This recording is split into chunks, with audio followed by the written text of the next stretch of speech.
nom qo'yishlikda qaysi narsalar mustahab, qaysi narsalar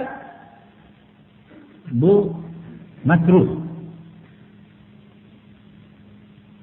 Rasululloh sallallohu alayhi vasallam aytdilarki, "Tasammu bi asma'il anbiya'i." Payg'ambarlar nomi bilan nomlanglar farzandlarni dedilar.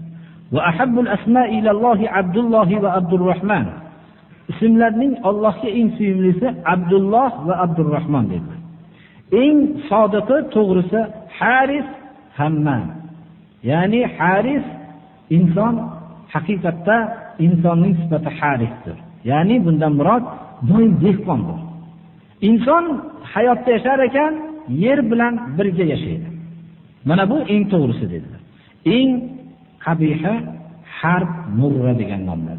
Harb jang degani, Murra achchivoy degani.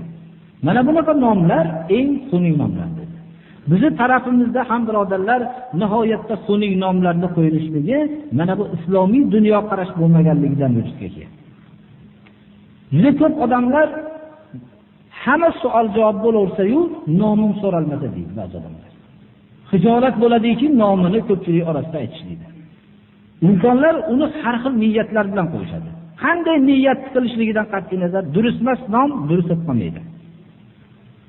Masalan, nomlarning ichida bo'rivoy, bu narsalar boltavoy, peshovoy, bu narsalar hammasi johiliyatni qoldiqlardandir. Mana xususan ahli ilm bo'lib qolgan kishilarning nomi boshqacha bo'lishligi bilan nihoyat darajada odam xijolat bo'ladi.